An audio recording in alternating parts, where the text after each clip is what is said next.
Bueno, muchas gracias, Álvaro. Creo que es mi fan número uno es Álvaro Castañón. Y Alberto Guevara. Y don Patricio. Bueno, buenos días, muchas gracias. Realmente es importante hablar del tema de elecciones en pandemia porque es una historia común. Yo creo que todos los organismos electorales aquí representados ya han hecho elecciones en momentos de esta crisis sanitaria. Y algunos que no lo habían hecho, como Costa Rica, ya le toca hacerlo y tampoco, ellos decían, nos vamos a salvar de hacer elecciones en medio de una crisis sanitaria y ya le corresponde hacerlo ahora en febrero. Así que todos o hemos estado haciendo elecciones o ya nos tocará pronto hacerlas. Y realmente esto es una historia común, ¿verdad? Que este conversatorio todos se van a ver reflejados porque en uno u otro momento se puede hablar de cada uno de los países, de nuestros países.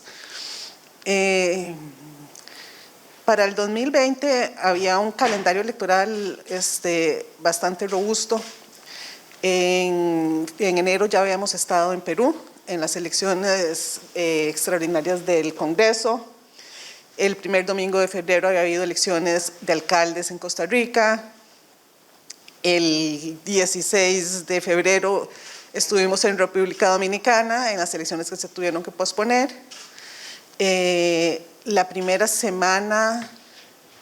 segunda semana de marzo, coincidiendo con las elecciones municipales en Dominicana, también hubo elecciones y hubo un grupo importante en México, en las elecciones de la Ciudad de México. Así que yo creo que ya cuando hicieron todas estas elecciones ya estábamos en el medio de la crisis sanitaria y nadie se había percatado de eso, ¿verdad? Porque todavía se desconocía absolutamente de lo que se trataba. En República Dominicana, el 15 de marzo, el 15 de marzo, en la noche nos dicen que tenemos que salir porque van a cerrar los aeropuertos, no solo el de Dominicana, sino el de nuestros países. Y muchos nos fuimos al día siguiente al aeropuerto sin saber ni por dónde nos íbamos, sin boleto aéreo, ni cómo íbamos a llegar. Pero bueno, al final salimos, nos hubiera tocado una cuarentena en Dominicana, que no hubiera estado mal. ¿Verdad, Dolores? Me hubieran atendido bien. Pero bueno, en este momento se declara la pandemia y los organismos electorales tuvieron que frenar en seco y decir, bueno, ¿ahora qué hacemos? Primero, hacer una valoración. El proceso que seguía era el plebiscito del nacional 25 aquí. De abril del 2020, eso fue el 15, que se pospuso. Sí. Entonces, bueno, ¿qué se tiene que hacer? Primero, hacer ese balance entre cumplir con los derechos políticos y el derecho a la salud. ¿Cómo se hace eso? En medio de una pandemia que hasta el día de hoy yo digo que no conocemos mucho, pero que en ese momento conocíamos menos, ¿verdad? Hacer ese balance, pero algunos organismos electorales no estaban en condición de posponer las elecciones más allá del término fijado, como el caso de República Dominicana, que tenía que haber cambio de autoridades el 16 de agosto. Lo pudieron mover al 5 de julio, que era como la fecha que les daba chance de hacer la elección y en caso que hubiera segunda vuelta, hacerla a finales de julio.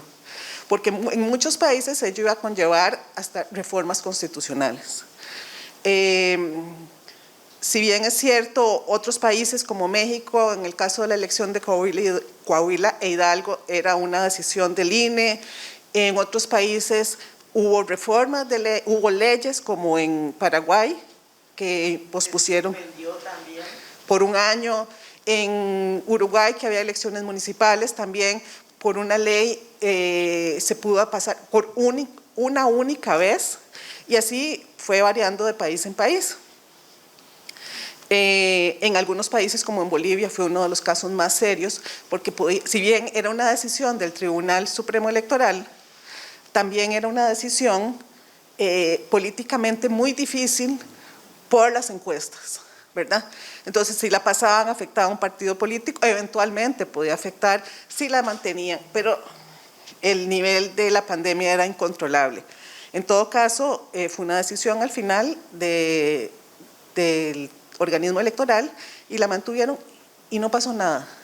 Era uno de los temas que hablaba ahora María.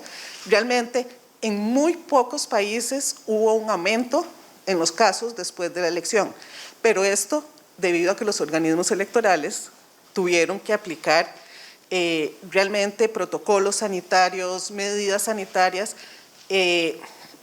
y que se tuvieron que reinventar en el momento. Primero, entraron nuevos actores al proceso. Ya el organismo electoral no tenía que actuar solo o de acuerdo con los lineamientos de la Constitución y las leyes, sino que entraron actores como Ministerios de Salud, Organización Panamericana de la Salud. Además, muchos de estos procesos electorales se realizaron en momentos de toques de queda o estados de emergencia, ¿verdad? Que allí entraba otro tipo de condiciones, ¿verdad? Donde restringían el movimiento, los horarios, etc. Entonces, además de la pandemia, era tener que coordinar con otros actores, con unas condiciones diferentes, algunos sin presupuesto, ¿verdad? Como en el caso de Bolivia, que hubo un acuerdo y que parte del financiamiento de partidos políticos lo tuvieron que dedicar a comprar los materiales. En Brasil también es un caso interesante, que fue la empresa privada, ¿verdad? Sí. Quien donó todos los materiales para que pudieran hacer las elecciones. Entonces empiezan a surgir una serie de innovaciones sobre la marcha. Y qué delicada sobre la marcha de un proceso político. En Honduras el ejército hizo el alcohol gel. Sí. Cambiaron, se reinventaron de rubro. En Argentina también. Claro. Sí. Entonces, bueno, todo eso se va reinventando, pero realmente, y ya casi a 2 años de iniciado este proceso, vemos que el balance fue muy positivo. Primero, hubo una gran capacidad de los organismos electorales, no quisiera llamar de improvisar, pero sí tomar decisiones rápidas, ¿verdad? Con base en la información que se tenía, de colaboración de parte, ahora sí, de los partidos políticos, como en el caso de Bolivia, de otras fuerzas, otros actores, empresas privadas, etcétera. Pero en el caso de Uniore, y es muy importante resaltarlo, la cooperación horizontal, las mesas de trabajo que hubo, el intercambio de información. Allá está Mario, que no me deja mentir, que ellos fueron el conejillo de Indias de hacer esa elección porque ya no tenían más tiempo para posponerla, porque el 16 de agosto tenía que cambiar. Ellos hicieron esa elección. Allá tuvimos una pequeña misión de observación encabezada por Álvaro, que en media pandemia hubo gente que se atrevió a viajar a República Dominicana y acompañarlos. Por primera vez hicimos misiones de observación híbridas. Gente allá, observación del voto en el exterior, y gente que estábamos desde nuestros países, que nos quedamos con el boleto comprado y no pudimos viajar a República Dominicana, por vía virtual. Mario y la Junta Central Electoral fueron un elemento importante y decisivo de cooperación con los otros organismos electorales para empezar a saber cómo era que se hacía una elección. Y obviamente ellos tuvieron aciertos y tuvieron desaciertos, ¿verdad? Pero de eso todo el mundo aprendió. Yo creo que aprendieron también en temas del uso de nuevas herramientas, cómo iban a funcionar los organismos electorales si todas las instituciones estaban cerradas, las instituciones públicas, cómo iban a dar la atención al público como una constancia de nacimiento, algo tan sencillo que tenían que seguir dando el servicio, ¿verdad? Cómo hubo herramientas informáticas para que las autoridades pudieran seguir sesionando. Inmediatamente todo este tema del Zoom, que yo no tenía idea que era eso, y ¿verdad? Cómo sesionaban, cómo el pleno, yo tuve la oportunidad en el caso de Honduras de participar en varios plenos virtuales y realmente funcionó bien. Y todo aquel caos que nosotros preveíamos que iba a pasar, nada pasó, ¿verdad? La capacitación, cómo se iba a capacitar a los miembros de mesa y a los diferentes actores. Después Mario nos puede compartir. Realmente yo, y con base en lo que hemos visto, sí ha habido algunas limitaciones a la capacitación virtual, ¿verdad? Pero hay cosas que se pueden mantener. Hay muchos muchos temas, muchas herramientas que llegaron para quedarse. Creo que los protocolos se aplicaron bien, pero también nosotros mantuvimos a lo largo de todo este periodo que no era solo responsabilidad de los organismos electorales, sino también de la ciudadanía, respetar esos protocolos, acudir a las urnas, respetar los protocolos, pero también el compromiso que tenían con los procesos electorales. Y yo me atrevo a decir que en todos los países hubo facilidad en integrar las mesas de votación, en cumplirlo. Nos llamó mucho la atención en las primarias de Paraguay, que estaban a cargo de los partidos políticos, que estos protocolos realmente estuvieron en duda. Nosotros estábamos muy sorprendidos de las cosas que pasaban ahí. No así en las elecciones del 10 de octubre, donde ya estaban a cargo de la justicia electoral. Pero bueno, ha sido toda una experiencia. Y esto para dar entrada a Álvaro, que nos comente qué es lo que nos interesa, todo lo que ha pasado aquí en Chile, que es un país que ha tenido 8, como el de mañana, 8 procesos electorales en medio de una pandemia, altamente exitosos. Ellos tomaron medidas que otros organismos electorales no se atrevieron a tomar, como hacer elecciones en 2 días, sábado y domingo, para evitar las aglomeraciones. También a mí me invitaron a participar en unas mesas ampliadas con la sociedad civil y hubo importantes debates sobre el voto de las personas con COVID, si se podía adelantar el voto, si podía haber voto en casa, si podía haber voto electrónico. Entonces, en esta sociedad sí hubo una gran preocupación y como ustedes lo han podido ver al entrar, hay una gran preocupación con el tema del COVID. Entonces, creo que en este caso lo que nos interesa es conocer sobre el tema Chile y todas las decisiones que ellos han tomado en relación con eso. Creo que ustedes fueron los primeros organismos electorales que hicieron un reglamento, unas normas sanitarias. Claro, Yo creo porque el año pasado, el segundo. ¿Cómo? El segundo. El primero fue República Dominicana. Y de hecho ahí fue donde tomamos de referencia justamente, y ahí me dio el punto de partida ya, doctora, para comentar. Yo recuerdo que solicité que me enviaran, pues como teníamos las internas en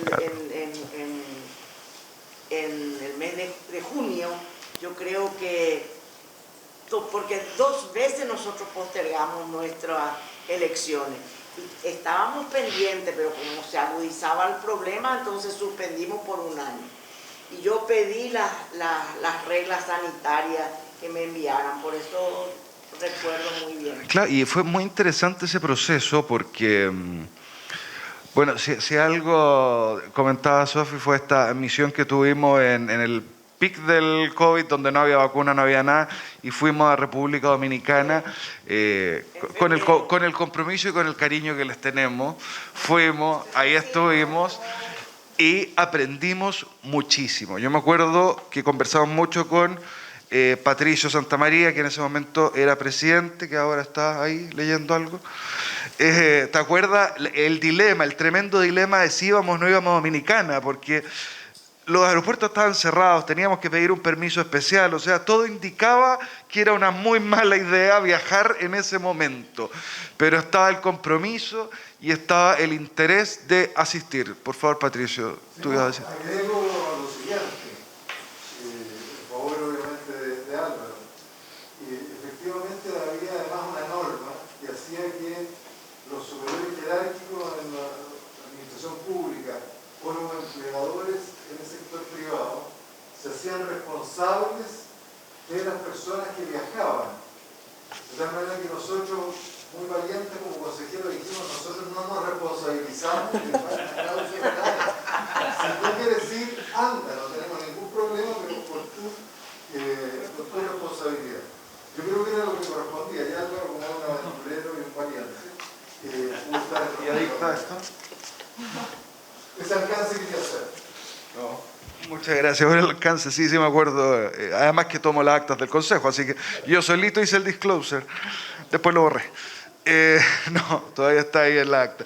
Pero fuimos aprendiendo justamente en esa elección, y yo una de las cosas que más decía es, y en ese momento se lo dije a los miembros de la Junta, los agradecidos somos nosotros, o sea, nos dieron una oportunidad invaluable de ver el protocolo sanitario que ustedes hicieron, que era en base a las recomendaciones más básicas que habían en ese momento, que todavía no sabíamos si la mascarilla servía o no servía, si había que ponerse guante o no había que ponerse guante, el face shield también, el protector facial, que se los encargo en República Dominicana andar con eso, yo estaba pero a 200 grados acá, pero ocupamos todo lo que nos entregó, y yo le pedí a la misión que ocupáramos todo y siguiéramos al pie de la letra el documento de protocolo sanitario que hizo República Dominicana, porque si nosotros no colaborábamos no íbamos a tener un testeo real de cómo estaba funcionando todo, qué servía, qué no servía.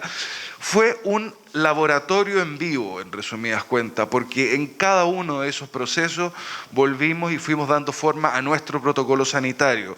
De la misma forma, CAPEL comenzó a sacar documentos y boletines que también utilizamos, empezamos a mirar la experiencia comparada y por sobre todo nos vinculamos con la sociedad civil, abrimos el protocolo sanitario a las organizaciones de la sociedad civil y a las sociedades médicas de inmunología, epidemiología, colegio médico, o sea, fue un protocolo muy debatido y muy discutido, es literalmente una colaboración horizontal y transversal que fue por todos lados. Me acuerdo perfectamente el día que se lo mandé a Sofía, le dije, destrócelo. ¿Por dónde nos estamos cayendo? Y hoy día un protocolo bastante sólido y que lo hemos ido actualizando elección tras elección. Cada elección ha tenido una particularidad, porque, por ejemplo, los centros de votación en todo Chile se sanitizan en la madrugada previo a que ingresen los vocales y los votantes. Cuando tuvimos la elección en 2 días, teníamos que sanitizar 2 veces, considerando además de que había un custodio en la puerta con un fusil de este porte, resguardando las urnas y todo el material electoral.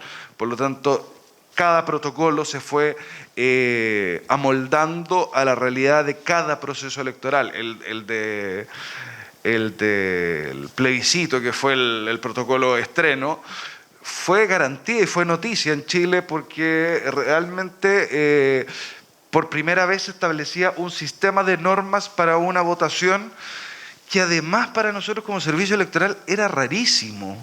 O sea, yo en algún momento me convertí en el enlace con el Ministerio de Salud y yo no tenía idea por qué si yo estudié Derecho terminé haciendo esto. Todavía no lo entiendo. Patricio, a ver si me lo explica en algún momento. Pero los mismos subdirectores, la subdirectora de Registro de Inscripción en Acto Electoral preocupada del alcohol gel y la logística se duplicó porque si antes llegaban 4 cajas para 4 mesas, ahora son 8 cajas porque es una caja entera de material sanitario y tuvimos que aprender a hacerlo rápidamente, tuvimos que hacer las compras conforme también a la norma sanitaria, porque el Ministerio de Salud acá es implacable. Ese alcohol gel tiene que estar autorizado por el Instituto de Salud Pública y tiene que ser de tal y o cual forma. Por eso, si ustedes ven el protocolo sanitario, que lo tenemos en la página de visitas virtuales, es muy detallado en base también y concordante con las normas del Ministerio de Salud. Y eso parte también de una reforma que se hizo constitucional, que ayer la mencionaba nuestro presidente Tagle y la mencionaba también el consejero Santamaría, que le entregó al Consejo Directivo del Servicio Electoral facultades extraordinarias para dictar normas, incluso contra norma. O sea, el Consejo Directivo del Servicio Electoral podría parcialmente, por así decirlo, derogar una norma para ellos reemplazarlo por otra que beneficie el proceso de votación en contexto de pandemia, de emergencia sanitaria, señala la ley. Y es así como en cada uno de los actos electorales. La reforma constitucional, perdón. Sí. Entonces, en cada proceso se ha ido dictando normativa por parte del Consejo Directivo que llevó, por ejemplo, a que el plebiscito nacional del año 2020 las mesas cerraran a las 8 de la noche, o sea, funcionaron 12 horas continuas. No les vamos a hacer eso mañana. No funcionó, porque mañana es un proceso más rápido, pero sí teníamos, y por cierta razón, la certeza de que iba a haber una mayor participación. Por lo tanto, quisimos ampliar los horarios, establecer siempre la preferencia de mayores de 60 años, mujeres embarazadas o personas con algún grado de discapacidad o necesidad especial tienen trato preferente toda la jornada. Se contrataron más de 15.000 facilitadores para algo así. Hoy día tenemos asignado para la elección, bueno, en ese momento eran 2.700 centros de votación. Hoy día tenemos asignado 2.900, o sea, además hemos ido acrecentando la cantidad de centros de votaciones para poner menos mesas. Y tenemos a estos 15.000 facilitadores que se suman a nuestro personal de enlace y que se encargan de sanitizar las manos en el ingreso. Ustedes también van a ver el no contacto con la cédula de identidad, que hay una línea bien demarcada donde uno se saca la mascarilla por 3 segundos. O sea, un montón de cosas que fuimos viendo y fuimos aprendiendo de cada uno de los procesos de observación que tuvimos en pandemia, poniéndole también un poquito de creatividad, poniéndole un poquito de colaboración de las distintas entidades que nos ayudaron.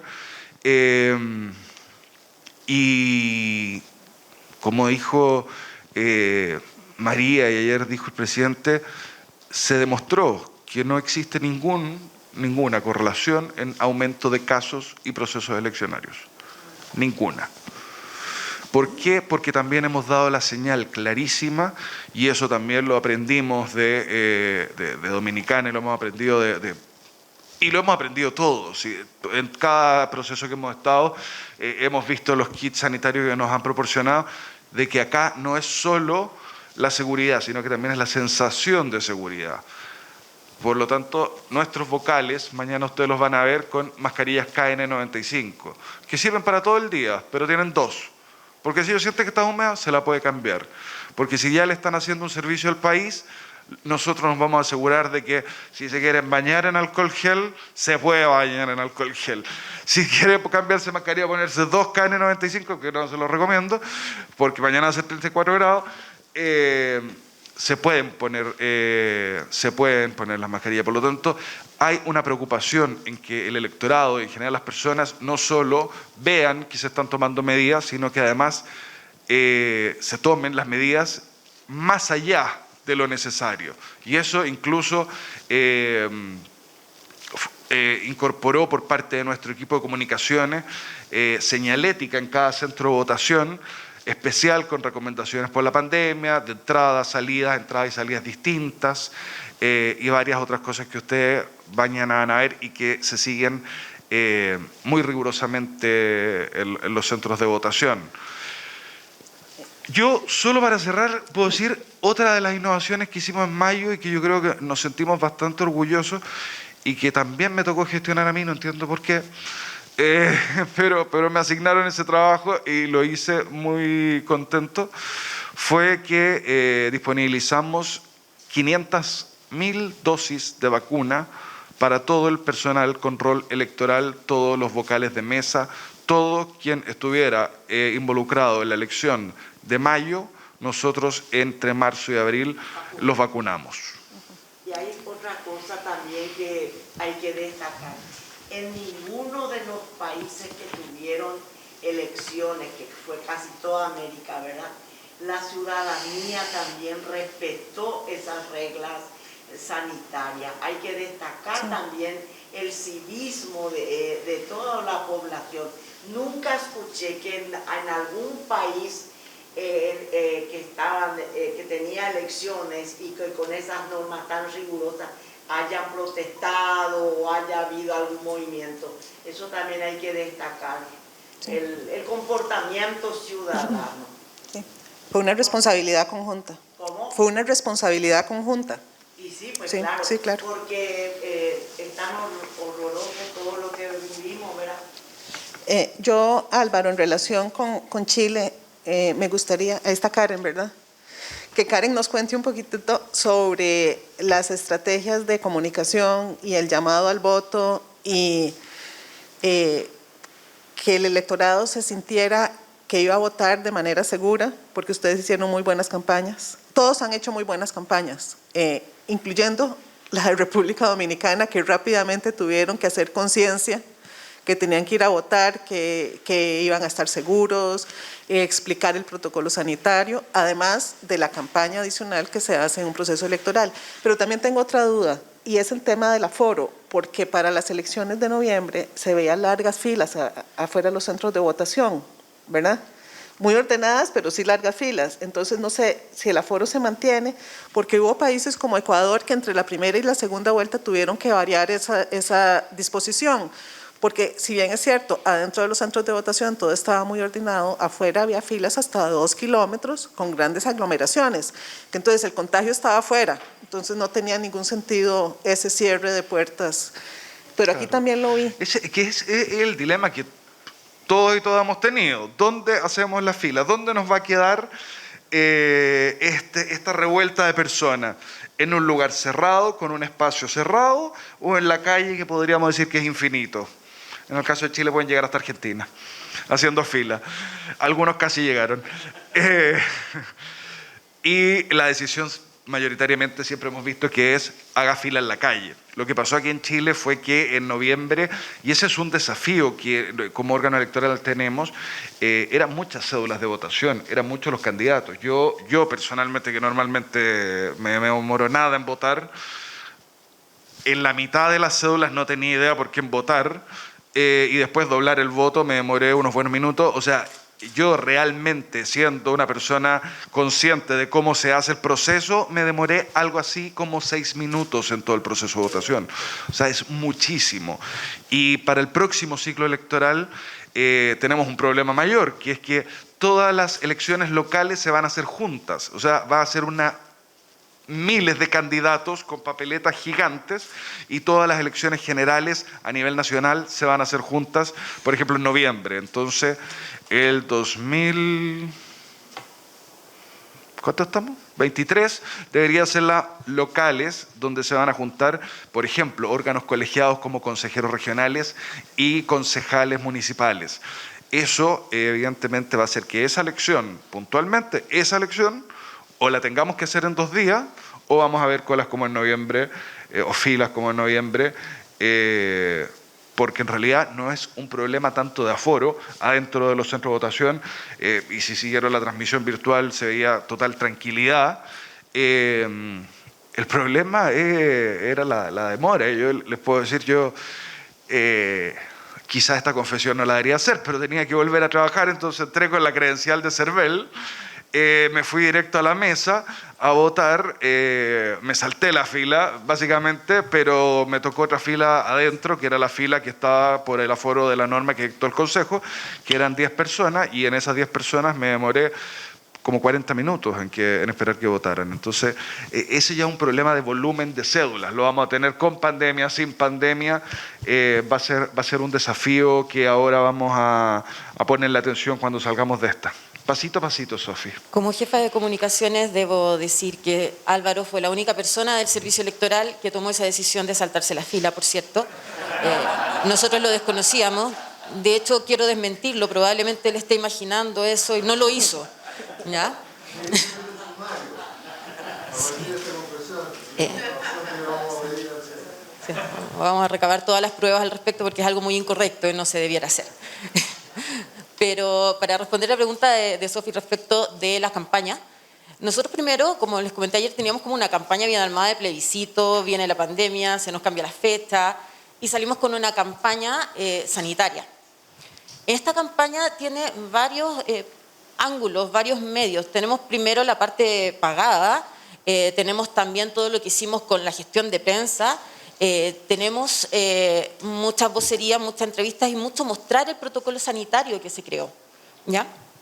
En este sentido, una de las cosas esenciales que yo destaco es el mostrar los materiales, ¿ya? Nosotros hicimos puntos de prensa, en los que participó el entonces presidente del Consejo Directivo, Patricio Santamaría, en que expusimos en mesas todo lo que contenía el kit sanitario, ¿ya? Por ejemplo, las mascarillas que pudieran verse, los tipos de alcohol, las cantidades, todo eso, mostrar muy bien cómo se usaba. En la campaña también pusimos todos esos materiales, se fueron mostrando en spot, en cápsulas de redes sociales, se fue describiendo muy bien para generar esa sensación de confianza que era esencial. del plebiscito en adelante, ¿ya? Hubo piezas especialmente destinadas a eso en todas las primeras elecciones, ¿ya? O sea, que vivimos hasta mayo. Luego de mayo hasta ahora hemos hecho un refuerzo, porque ya es algo que la gente, producto de la pandemia misma, no solo de las elecciones, tiene muy ya aprendido. Entonces tenemos como un camino avanzado ahí y ahora vamos reforzando. Mantenemos siempre la difusión de las medidas sanitarias, pero ahora también son un elemento que acompaña a través de iconos, por ejemplo, las otras piezas.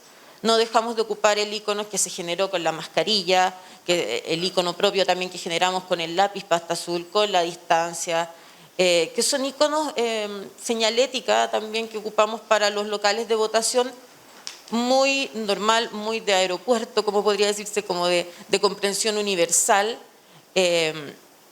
pero que la mantenemos y la vamos reforzando para que las personas no lo olviden.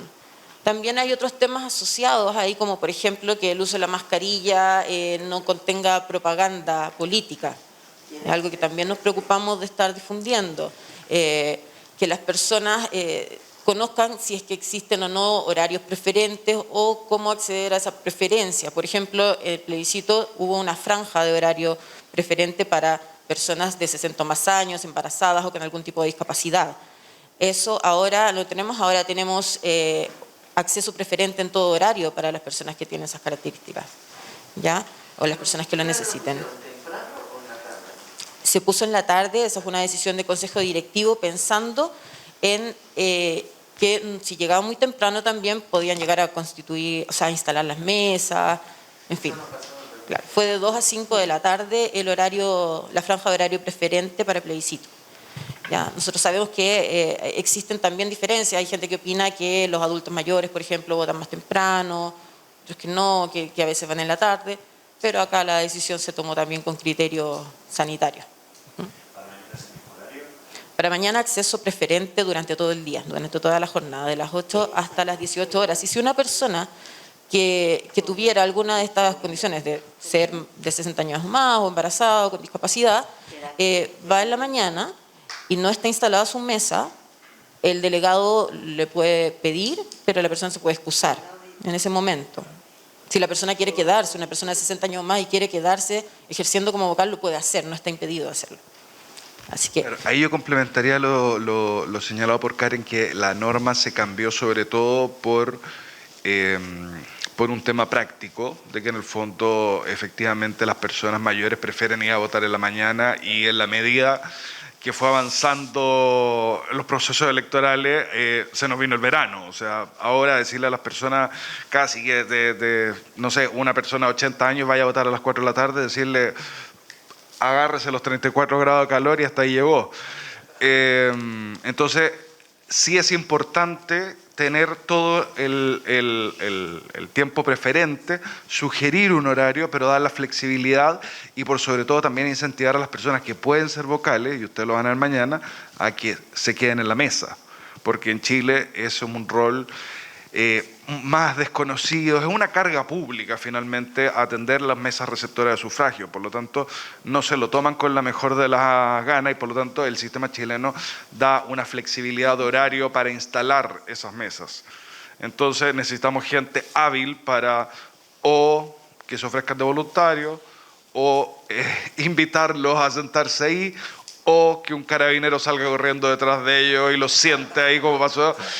Y yo les cuento una anécdota de un señor que estaba pero muy enojado porque lo estaban dejando. Yo le digo, pero señor, le van a pagar algo así como $70, para ponerlo en un monto. Le van a pagar como $70, lo va a pasar bien, le van a dar comida y todo. Y yo, no, es que yo no puedo porque además se me quedó la cédula de identidad. Entonces voy a mi casa y vuelvo. Y no, pero ¿cómo se le va a quedar la cédula si vino a votar? No, es que era el certificado de que soy discapacitado. Ah, ya, y lo tiene en la casa, y estaba el militar ahí. ¿Lo tiene en la casa? Sí, lo tengo en la casa. Bueno, pero no voy a ir a buscarlo. ¿Qué discapacidad tiene? Que soy sordomudo.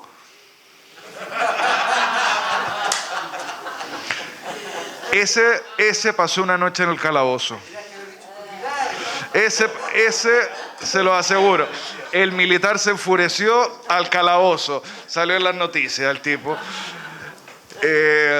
Y yo tratando de convencerlos, y al final en Chile, dentro de todo, es bien remunerado el rol y se ha preocupado. Cuando se hizo en 2 días también se remuneró bien el rol. Yo solo añadir a lo que dijo Karen que además tenemos trato preferente en la fila las personas con rol electoral. Entonces yo no me salté la fila, yo hice uso del trato preferente. No, desconocía esa parte. Yo quiero agregar que parte de también lo que hicimos en ese momento con el presidente del Consejo, que fue al principio de todo esto, fue dar esa sensación de confianza. Hubo una frase que ocupó Patricio Santamaría, que era: votar es más seguro que ir al supermercado. Efectivamente, se viralizó bastante, se comentó bastante y es efectiva, o sea, es así. Fue parte de la confianza que fuimos generando. Y hicimos una ruta de mostrar muchos puntos de prensa, mostrando los materiales matinales, armando cómo es la mesa, mostrando todo eso. Y eso, por ejemplo, es algo que en esta oportunidad por primera vez no hacemos, porque ya está tan instalado que ya no es necesario mostrarlo tanto, pero sí es parte de la campaña. Eso para finalizar ahí la consulta, Sofía. Sí, lo que ayer también les comentaba, acá es obligatorio el uso de la mascarilla, tanto en lugares cerrados como en exterior. O que yo vaya al Costanera Center caminando, me pueden fiscalizar y es una multa no menor en caso de que no la ocupe. En eso no se han relajado las medidas sanitarias. Por lo demás, quien no haya recibido su kit sanitario en la oficina al lado, lo están dando. Tienen una carpeta y un kit sanitario, porque me di cuenta que había como muchos kits. Yo dije, realmente alguno se quedó sin. Ahí tenemos todo lo que ustedes puedan necesitar en materia sanitaria. Y Sofía, si tiene algo que decir, No, o abrimos la palabra. No, solamente un último tema. Para nosotros como Secretaría Ejecutiva de la UNIORE, que en su momento pusimos a disposición de los organismos electorales varios espacios para compartir información, como se hizo un foro en el aula virtual interamericana, cápsulas informativas, también socializamos los temas, los protocolos sanitarios, etcétera. También sigue siendo un tema vigente, ¿verdad? Y mañana les vamos a entregar un formulario de observación independiente, un segundo formulario de observación, solo para ver este tema de la aplicación del protocolo sanitario.